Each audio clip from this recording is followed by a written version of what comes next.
Good morning or good afternoon or good evening, depending where you're connecting in from today. Today's topic, of course, is creating exceptional GUI experiences that consumers crave on the Microchip PIC32MZDA. Today's speakers, of course, we're lucky to be joined by Kurt Parker, who is the product marketing manager for the 32-bit MCU product lines at Microchip, as well as Nick Schultz, who is a field application engineer at Crank Software, and myself, Scott Snyder, who is the product marketing manager at Crank Software.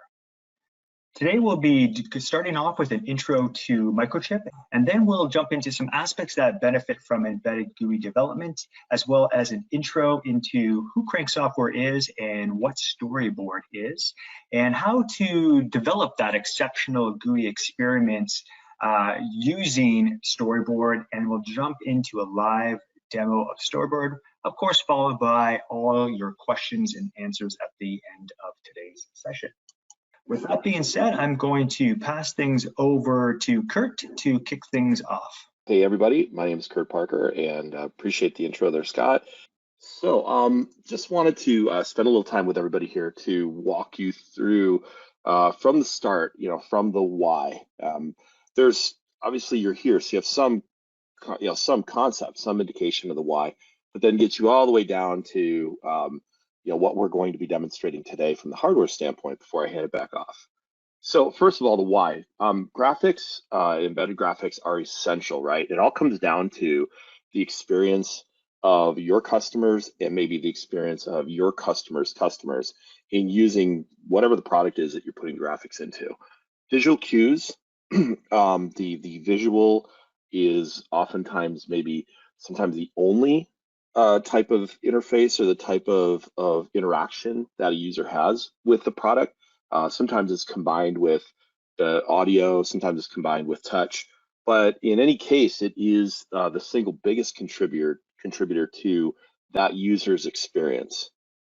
Just so we are on the same page, user experience is how a person feels when they're interfacing, which leads to, hopefully, we hope, the reason why we're putting this time and effort into it, positive experiences that enhance the user's perception of value, of brand, of a desire to want to come back and use that product again, or when they're facing the issue or the challenge that they need that product to overcome, they seek your brand for that product. So why do I keep talking about brand? Because it's important.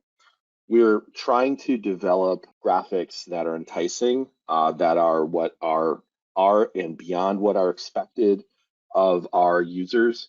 And if we accomplish that, they're going to want to come back and use our product. They're going to have a better feeling for it. They're going to appreciate the efficiency of their time, or they're going to appreciate the experience. And that's going to lead to more sales. And that is preference is also going to lead to more profit, because if you drive preference, you show clear dominance in a market, you can charge more.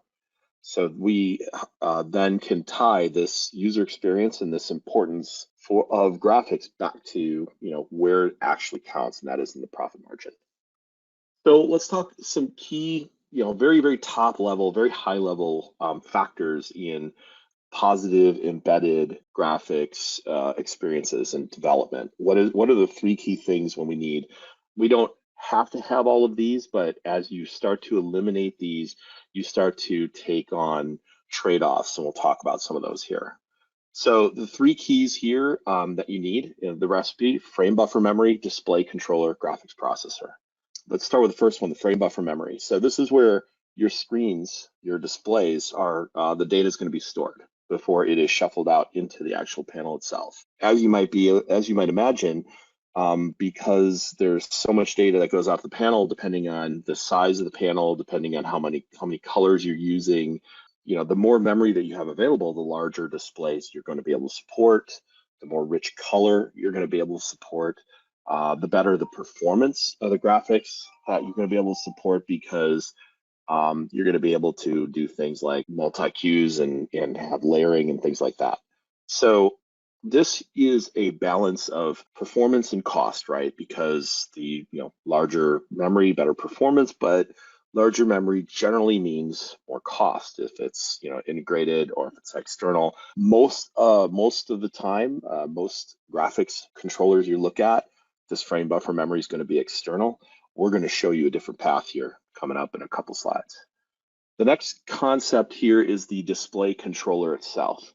Now, again, like with the frame buffer memory, actually frame buffer memory you have to have. Display controller, you don't necessarily have to have it. We actually have some implementations on the low end graphics that don't have it, but it really not only does it simplify your it's not only does it simplify the design, simplify the implementation, but also causes to really pick up some nice features and some nice capabilities that go into valuable graphics, valuable user interfaces. So this display controller, once built into the microcontroller, is the interface to your display panel. And oftentimes it'll be a parallel interface, it'll carry all your colors on it. And it will have 8 bits per color on it. It then also offloads either the direct DMA usage, because one of the other things you could do is just pump out data using one of your direct memory access channels, or it offloads, in a lot of cases, it'll offload CPU usage, which in the microcontroller realm, you're constantly making trade-offs of cost, size, and performance in your CPU, especially for your background activities that may have nothing to do with the graphics itself. And when you use a display controller, oftentimes you'll add features like overlays and rotation and things like that make, again, really enhance the experience for the end user. Finally, the last component here is a graphics processor. We actually have small graphics processors within some of our microcontrollers and our microprocessors for embedded. And this greatly accelerates some of the graphics rendering or the creation of and the manipulation of assets and of simple shapes and things like that. When we talk about that graphics rendering, it has to happen for some of the things that we do. So now it's a matter of, do we have a graphics processor that does it for us, or do we have the CPU and the microcontroller does it for us? And going back to the display controller, if we offload it from the CPU, that means that we can do more with less for our background tasks with the CPU. So this is, again, one of those balances of costs and features and power as well. So if you have a power budget you're trying to work with, in which a lot of embedded designs do. Now, the microcontroller that we're going to show off today with Crank is the PIC32MZDA family of microcontrollers. And this is a very special microcontroller because it is the only MCU out there with integrated 32 megabytes of DDR2 DRAM, so it's high performance DRAM. So what does this mean to you? Well, as I mentioned before, that frame buffer memory, that's so important to having rich colors and large displays. The vast majority of time, in fact, everybody without it integrated will have to have it external. So you'll have to deal with high performance buses, which can be complex and difficult to design with. And probably even more so, you'll have to add extra layers onto your PCB because of the needs of that bus, the noise needs of that bus, and the performance needs of that bus. And depending on the size of your PCB, that can add considerable amounts of money to the design.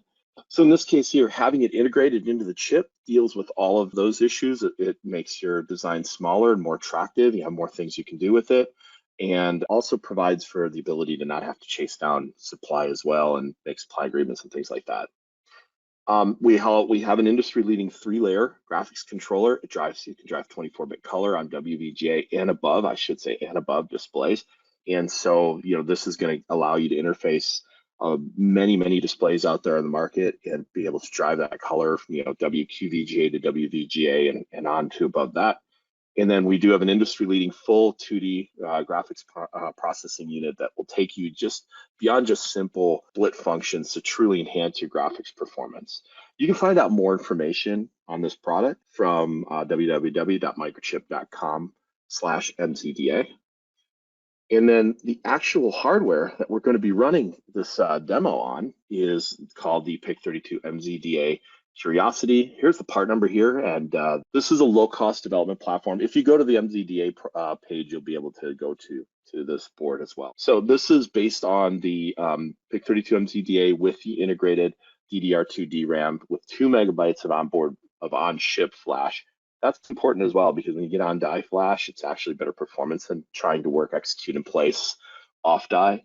And it gives you, this board gives you a lot of excellent standard interfaces like the Arduino Uno header, the microbus headers, the X Pro header, so that you can interface some of the Atmel interfaces, and we use some of those as well. We built some displays for that interface as well.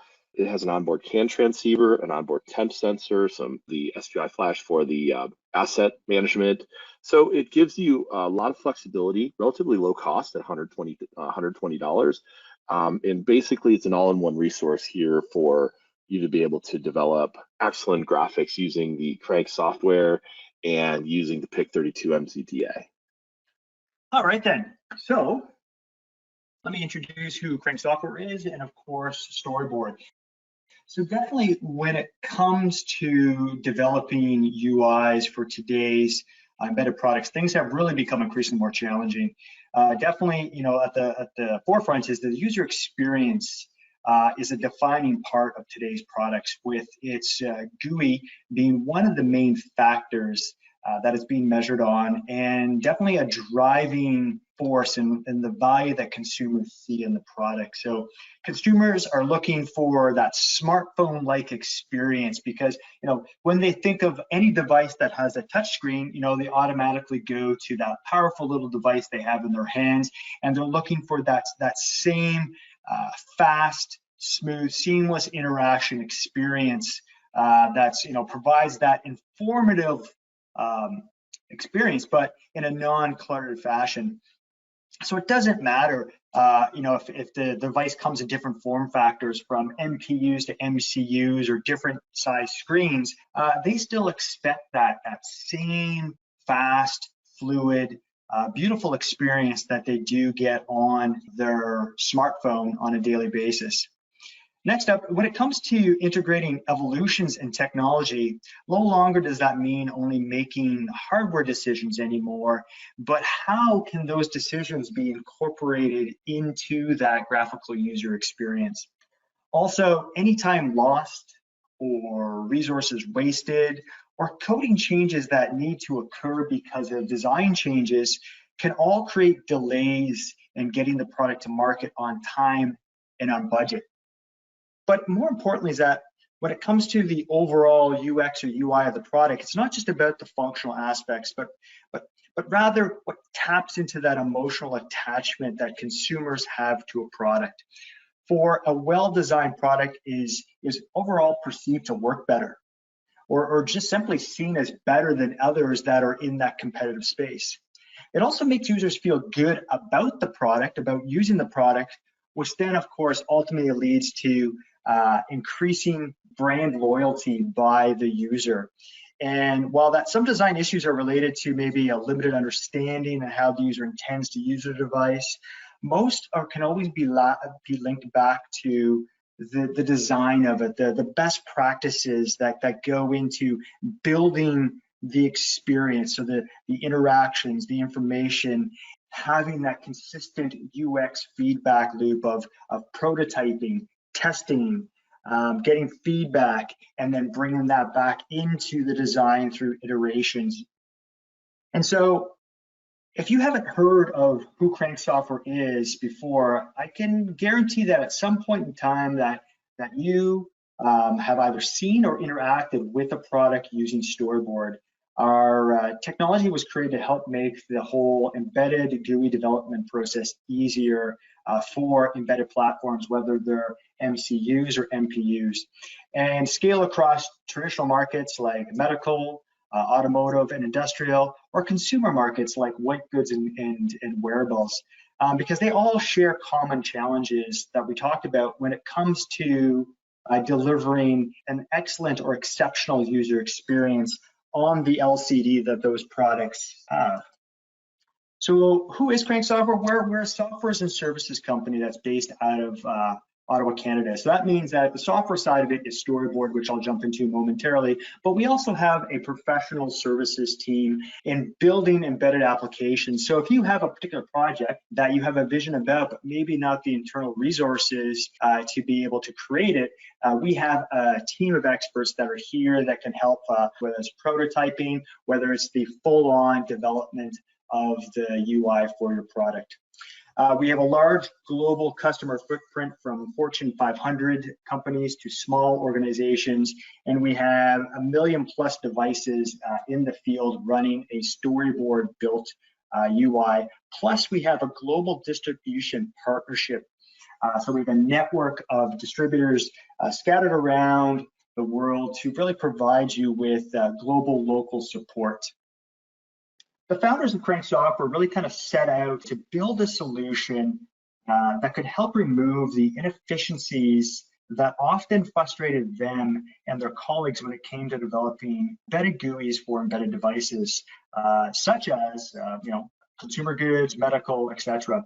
Storyboard was designed to really remove those barriers or issues that are typically associated with UI design and development. So at the heart of it, it's purpose-built for collaboration around UX. So it was designed specifically to help developers and designers to create and iterate with ease in the quest for that optimal end user experience. So how it does this, it provides a distinct separation between design and coding environments. So the front-end UI design is decoupled from the back-end logic, enabling developers and designers to update and test the app at the same time in parallel without destroying each other's work or having to tear everything down and recode. One of the unique aspects of Storyboard is its rapid design, iteration, and re-import technology. What it allows you to do is re-import updated Photoshop or Sketch files, and all the actions or events that were previously established within Storyboard are reattached to the newly changed assets. Plus, we have a unique graphical compare and merge tool, which really allows you to remain in control of which changed content you wish to accept and deploy before committing those changes to the final design. Plus, Storyboard was really designed to be platform and OS independent, really allowing the GUI applications that you do create to be deployed across different hardware. So whether it's scaling up from an MCU to an MPU, or scaling maybe down from an MPU to an MCU, or maybe you have a particular design that was created for another board and you want to take advantage of the PIC32MZDA, you can easily port that design across easily. When we talk to our customers, what we often hear is that it's powerfully simple yet sophisticated, and its easy to use interface really enables them to create embedded GUIs quickly and more efficiently. So that decoupled front end development from that back end logic really allows them to work in parallel when creating that GUI application. So Storyboard's development architecture really makes it easy for them to get started early on the GUI development. It also makes it easy to embrace the different iterations that occur within the project. So often I like to say it's not a matter of if, it's really a matter of when those changes are going to occur, because as you go through the process, what you thought might have worked on paper, you find out might not work in actuality, and so design changes really need to occur. And then last but not least, it really helps reduce the complexity of developing GUI applications in a market that sees constantly evolving hardware and OS, or maybe within your organization, different lines of products from low end to high end across the business, really resulting in faster time to market for your products. So like I said, so really helping speed things up. So UI development can really begin within familiar UI design tools such as Photoshop or Sketch or Illustrator, and when ready, can be easily imported into Storyboard, that then those assets become the building blocks of the UI within Storyboard. From there, the GUIs can be brought to life using Storyboard's integrated animation tool that allows you to create, edit, review, and modify animations all directly within the Storyboard workflow. Any critical UI flow and usability testing can be all performed within Storyboard using its integrated prototype and simulation functionality. Again, all without requiring any final hardware decisions to be made or having to deploy the UI onto the actual hardware in order to kind of get a feel for how that UI is going to work. And then, of course, if you need to, the UI can be exported out of Storyboard to a mobile device for a portable, hands-on, user-tested experience. Of course, once the development begins, designers and developers can easily fine-tune the GUI based upon feedback or product changes without impacting the development progress, or more importantly, causing a complete teardown of code. So design changes can be easily introduced. So you can easily go back into the design tools such as Photoshop or Sketch, like I mentioned, and then once those changes have been made, they can be easily re-imported back into Storyboard without having to create an entirely new application or overwriting prior development effort. Plus, like I said, you can remain in control of which design changes you wish to implement by using our unique graphical compare and merge tool, which really allows you to go through, see which ones you want to accept before committing them to the final design, which really allows for a more efficient and collaborative workflow, and particularly when you have multiple people that are involved within the overall development of that embedded GUI application. And then, of course, you can use and leverage actionable insight to assist with the development decisions as the UI is being developed. Through our performance and optimization tools, you can monitor resources directly within Storyboard, so you know with confidence that your GUI performance has been optimized for your target hardware.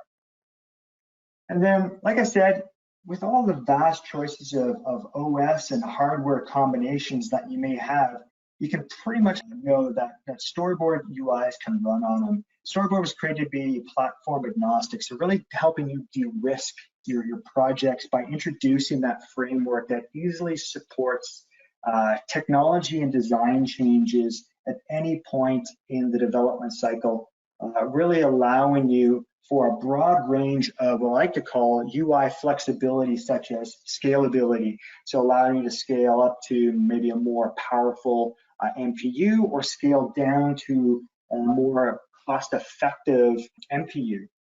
Also allows you for portability, so allowing you to adapt to changes in your technology stack. So maybe, like I said, you're working on a different one, and then all of a sudden you're like, you know what, I want to ship this over and take advantage of the PIC32MZDA. So you can easily take that UI that you've been created and you just marry it up in the background with a runtime engine that's been specifically built and optimized for that board, and all the hard work's been done for you.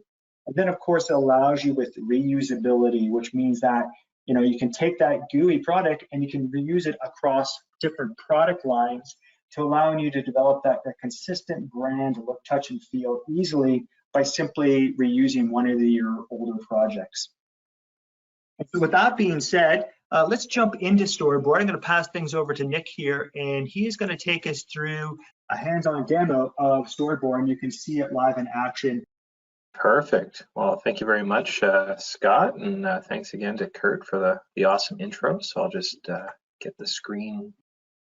I want to take you guys through a quick demonstration using the tool and how you can import some content into it to build up a UI. And then after that, I'm going to cut over to sort of a finished product that we have demoing on the PIC32MZDA. And then I'll show you it running on the hardware. So Scott mentioned this already, but from a Storyboard perspective, we've been built up to really help you leverage design, taking advantage of some of the tooling that would be available to designers today, and really, accelerating that process as you're coming through and building up a live embedded UI from that. So if you're wondering why you're staring at a Photoshop file right now, that is exactly why, because this is where design starts. Well, it could actually start on, you know, a napkin sketch kind of thing, but, you know, this is where concepts and start coming through into fruition. And, you know, whether you're using Photoshop, Sketch, Illustrator, other tools like that, you know, it's really helpful to be able to take this and just hit the ground running with it. So, you know, the reason I'm showing you this is not to try and teach you design tools. I'm certainly not the most qualified for that, but to just show you what things look like before. So there's no magic here. You know, it's you know, everything that happens is pretty clearly defined, and this will help you, you know, sort of think about things and lay out your content, and how you might engage with design teams as well as you're building your embedded product. So we have a coffee machine sample today. Pretty simple application, 4 screens, as you can see. You know, a start screen where it's, you know, waiting for user input sitting idle, a screen to select the size of cup, and then basically to brew, and then a progress screen. So nothing overly complex here, but as you can see on the right, there's an organization to everything here. So each screen sort of starts as your main entry point, and when we jump over to Storyboard, you'll see me explain that a little bit more. The screen will be what's visible at any given time, and as you can see there, the screen can be made up of one-to-many layers, and you can see that with the naming here, this underscore SC or underscore layer. This is going to be what the Storyboard environment uses to key off of when importing content. These layers have, you know, like grouping elements and content. So in the case of the brewing screen, you know, there's a brewing control, there's the cup graphic, as well as elements there for different effects.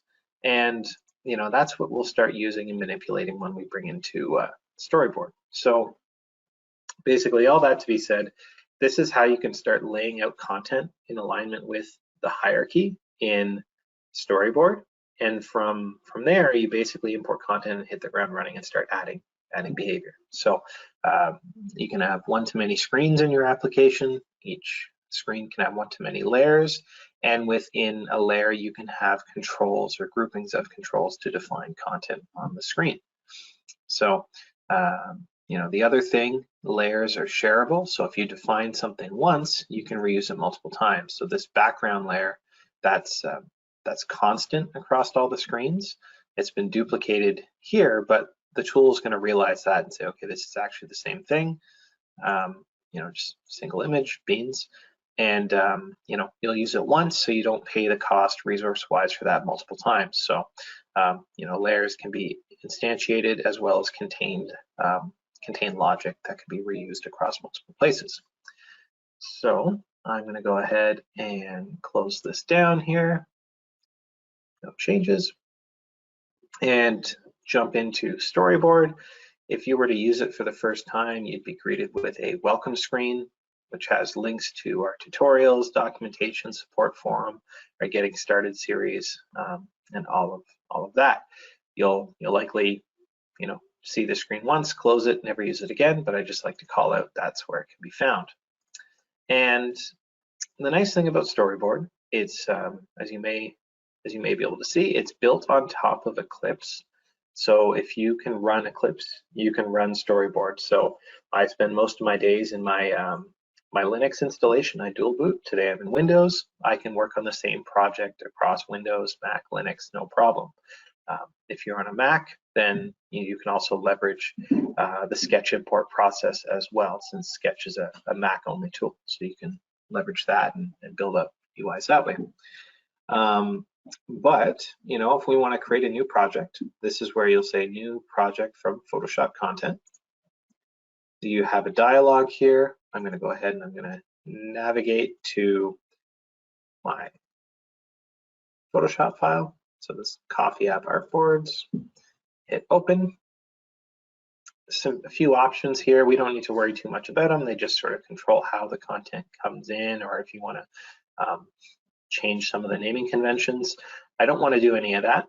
I'm creating a brand new project, so I'll leave that as default. But perhaps you already have a project going and your design team is building up content piecemeal, you can actually take content as it comes. So importing into an existing project, you could have separate model files or everything combined into one. So a few different options there. And some of the customers we work with, they want to hit the ground running, so they'll start implementation on a few screens, and then as new content comes in, they'll import it as it's available. So again, a lot of flexibility available with the tool. The next stage is mapping. So basically going through, looking at the fonts defined in there. If you don't have a font file that's in your design, this is where you can map it to something else.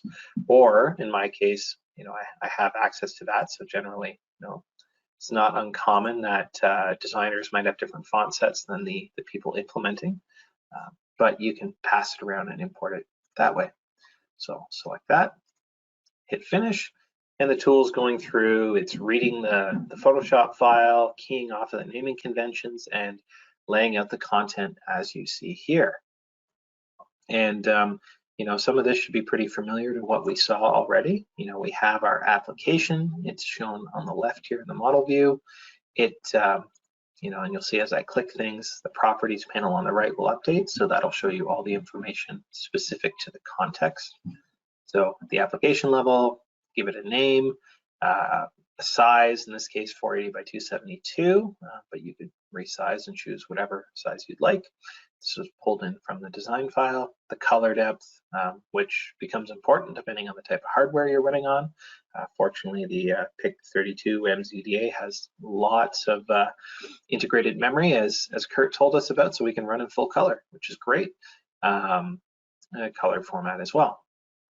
From there, you see we have our screens. Expanding that, each screen is made up of layers, and each layer contains like elements and content. So the start layer has our information sort of making up this element up here, images, text, designs, stuff like that. But it also has our instance of the background layer. And the background layer, one image, but we leverage it in multiple places. So again, if I were to want to build up my own content, I could create a new screen and select this existing layer and use it as a base level and go from there. So, that's kind of the hierarchy of a storyboard application. As you can see here, all the information about what you select shows up on the right on the properties. And if you want to start binding interactivity, hooking up behaviors, creating animations, stuff like that, all of that is available at the bottom. So, using that, the first thing I always like to do is create an animation. And, this is, kind of that little piece of information that takes a UI and really adds some polish and finesse to it. Animations can be very subtle, or they can be very, very complex. So, I'll show you a fully baked version of this application shortly that's got a lot of different things built into it. But, a nice starting point is, maybe we could sort of fade out this logo in the background, while it's idle, waiting for a user to interact with it. The way you can build up an animation, and a simple way to think of it is, an animation is a change of a property over time. So all of the properties that you see on the right here, and there's even some that might be specific to layers or screens or what have you, all of those can be manipulated. So in this case, we look at our start menu, take that circle, this alpha value, I could maybe, handy little feature here, I could divide the value. So I want it, a third of its brightness. I could set it to 85. And, that's an instant static change, but the animation simply will map that and adjust that over time. So to do that, we've got a few different ways. You could build up your animation from scratch in the timeline editor down here, or you could actually record changes you're making in the UI and let the tool bootstrap the skeleton of the animation for you. And that's a little bit easier and simple. So I'm going to do that. Select this toggle recording animation up at the top. So you can see now I've got this red border. It says recording frame 1. And this is where every change I make gets converted into a frame or a step, if you will. So I'll go ahead, set that back to 85 again, and then I'll close this off.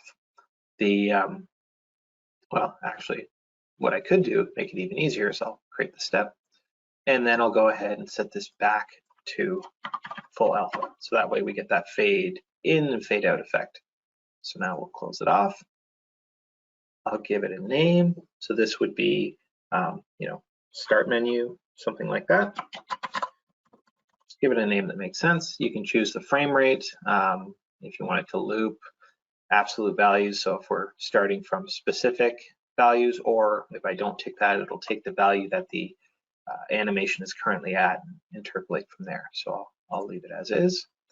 And this is where you can see in our animation timeline view, we've actually jumped in. So this is the container of the animation, and we're seeing those changes in the timeline editor here.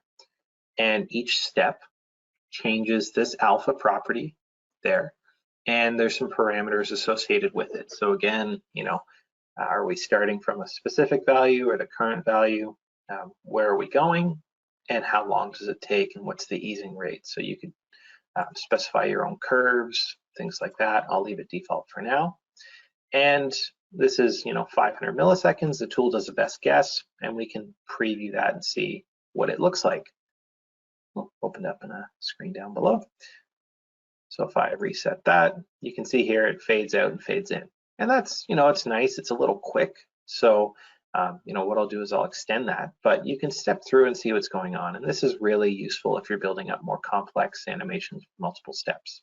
So if we go through here, I'll simply scale the animation. Let's say 2500 or yeah, just going off the cuff here. So that lengthens it up there. And if we preview it, it's a little bit nicer, slower fade in and out. So that's good for now. So I'm happy with that.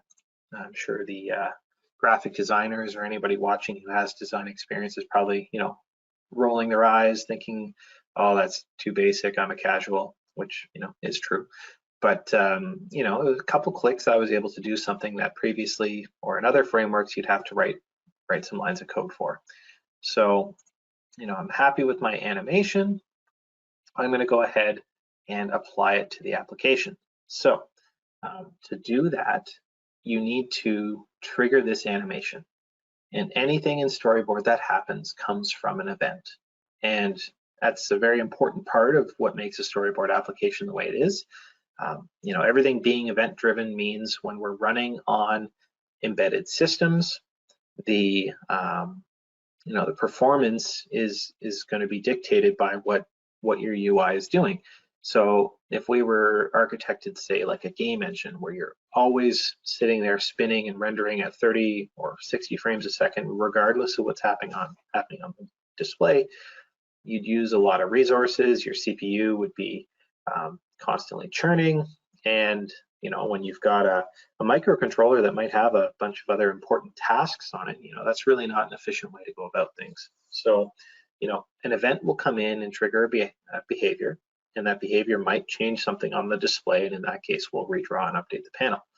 But if we're sitting idle, then our task is going to be using no CPU because we're waiting for that event to come in. And that's very powerful. It allows us to run in really, really tight places. Think even smaller microcontrollers that are 200 megahertz with maybe 512K of memory instead of the generous 32 megs of integrated that we have available to us today. So a lot of talking to explain why, but to start with that, we're going to trigger our animation when this screen shows. So I can right click on this screen here, say add an action, and this is where we'll bind up our event to our behavior. So you can see all the list of pre-existing events here. You can even see some of the Android lifecycle ones. So if you're exporting to Android, we have some customers that have Android devices in the field as well, and you need to hook into the lifecycle events. You can do that. But in this case, I want to look for what's called screen show post. So after the screen has been displayed. You could also use a pre-event, so right before, but in this case, we'll say post. We'll select our behavior, so an animation, and we'll pick the animation name. There's a few other options here and parameters. You could, set this to be at a specific point in the animation, so like 0.5 if you wanted to do halfway through. You could reverse it, all that stuff, but for now, we're just going to run it normally. So you can see here, I now have that behavior, and since I want it to continue firing, the last thing I'll do is, add another action, which is when the animation completes. And because, Storyboard's event-driven, we're going to start generating these completed events for you. So start menu, animation stopped and complete are available to you there. And I'll just fire off the same animation again. So this will just loop it in the background continuously. So if I save and run, you can see, again, it's opening other screen. You can see we have that nice animation going. And the really nice thing is that, I use the term simulate, and that's what our tool will show you. But this is actually the embedded engine just built and compiled against my Windows desktop. It leverages x86 and OpenGL, which is, nice. But the same thing I'm running here or my Linux desktop will look the same way as it runs on the PIC32. So you can build up a lot of your application before even hardware is available already, and then get ready to test it and integrate it. So the last thing I'll do, just quickly, because I know we're starting to run out a little bit of time, and I want to show you the board and the completed app, is I'll wire up the transition between screens. And to do that, it's exactly what we saw before. So we can select a control. In this case, this element, I'll use this one. It's nice and large.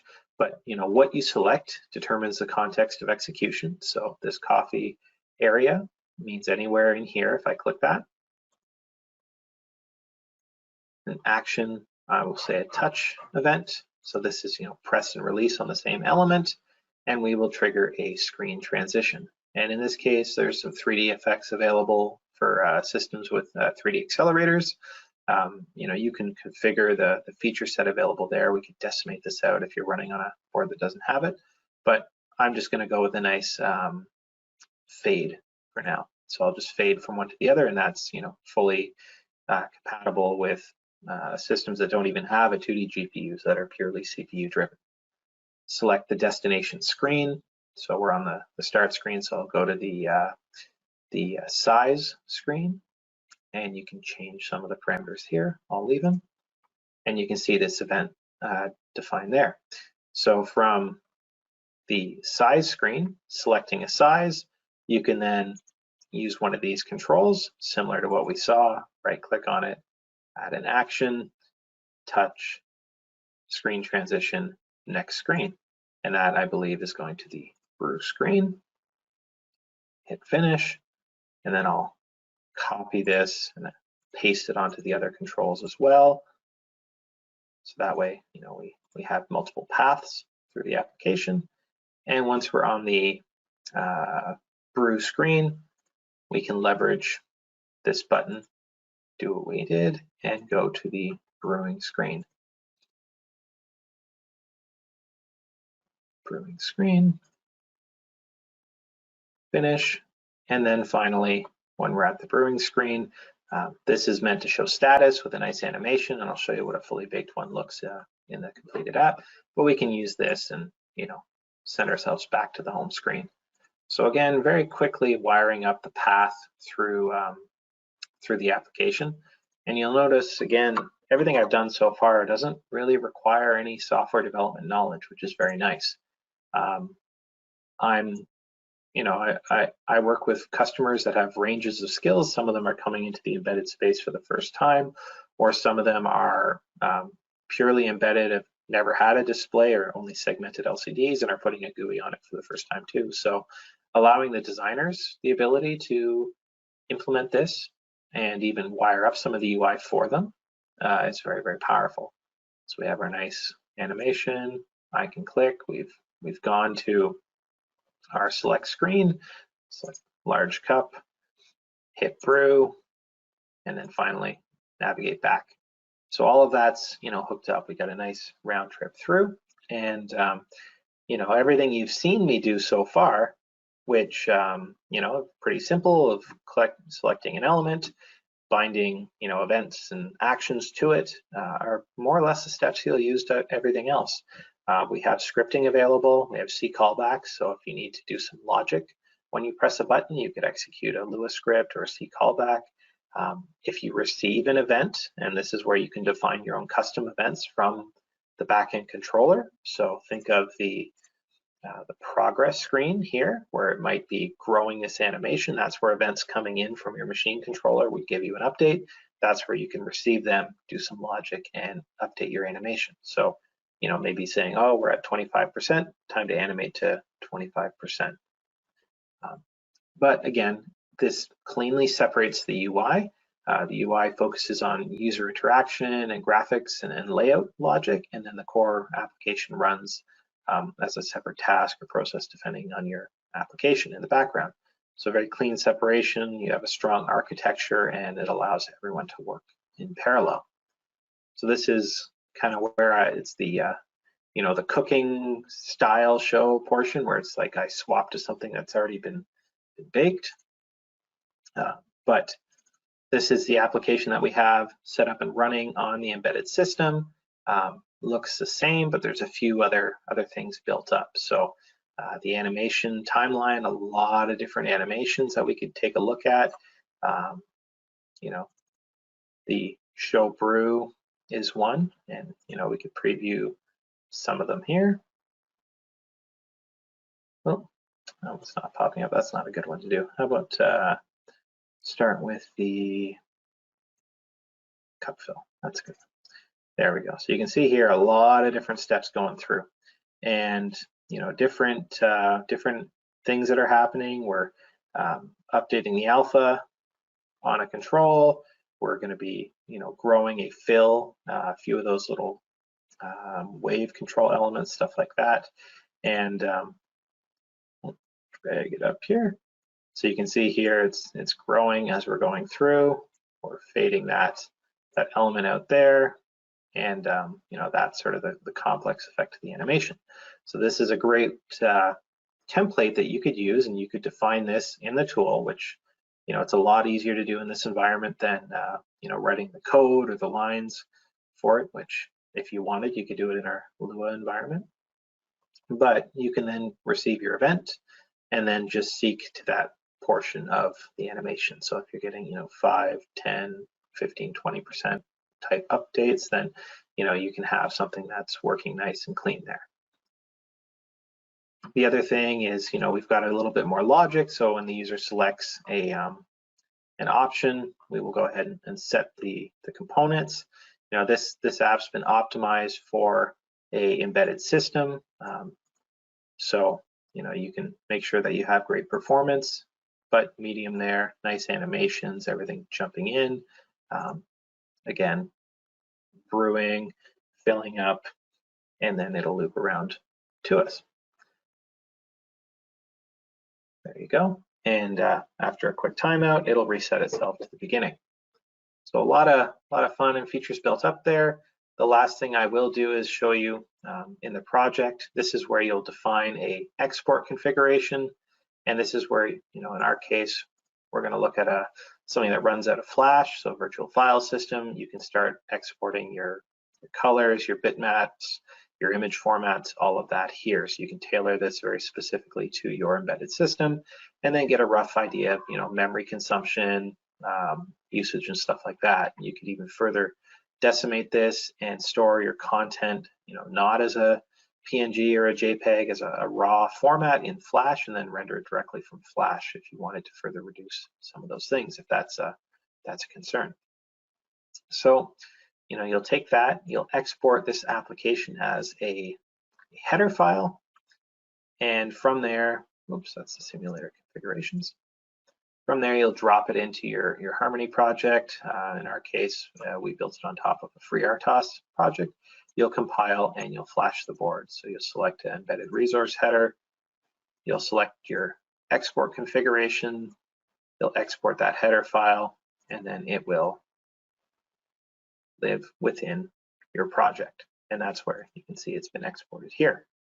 So, you know, a lot of information, but the final step is showing you what that looks like on the hardware, and then we can open up the Q&A with a few minutes left.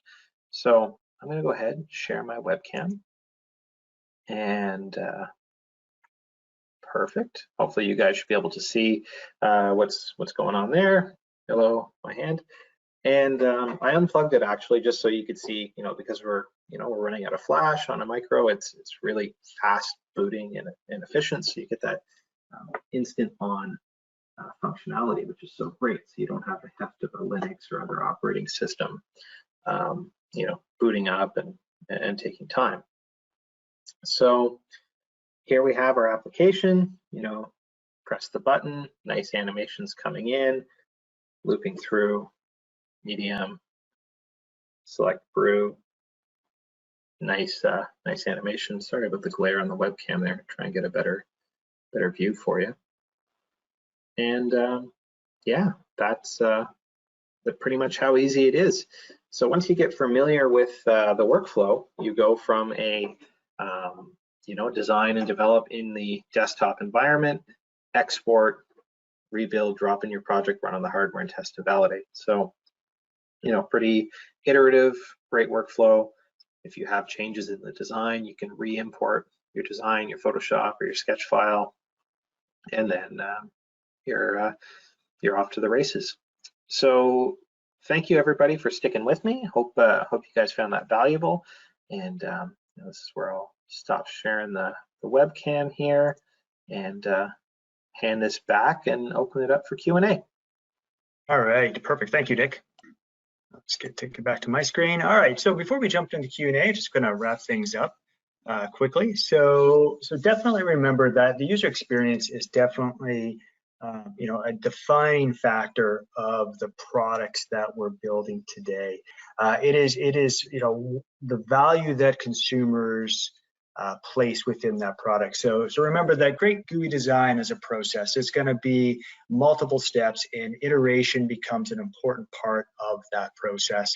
So definitely, if you're looking to, you know, elevate your graphical performance of your product, then definitely take a look at the PIC32MZDA, because it really provides you with MPU-like performance, but with the ease of design and working with of what an MCU provides. And we provided a couple of links within the chat windows for you, but also feel free to use this link as well. And then of course, you know, to really kind of, you know, maybe kick the tires on the PIC32MZDA, feel free to reach out to us, and you can get your hands on demo images that can easily be ported and put onto the board, so you can start kind of playing around it and see that performance that particular board is giving you. As well as we like to offer a full-featured free trial of Storyboard. So, you know, nothing stripped down, allows you to get access to everything that Nick showed you, so you can really kind of get a feel for what it's going to provide, the simplicity and ease. Like Nick said, you know, we're not a coding framework, and so we took from the approach to really make the development and the design of exceptional or sophisticated GUI applications that much more easier for you. So allowing you to maybe divide and conquer. So if you have a lot of projects going on, that you don't need as many resources on a particular project, because the tool set really provides that much more ease and simplicity for you to get going. So feel free. We have a variety of onboarding videos and knowledge-based articles to really help get you started within our help center. So let's take a look at your questions here.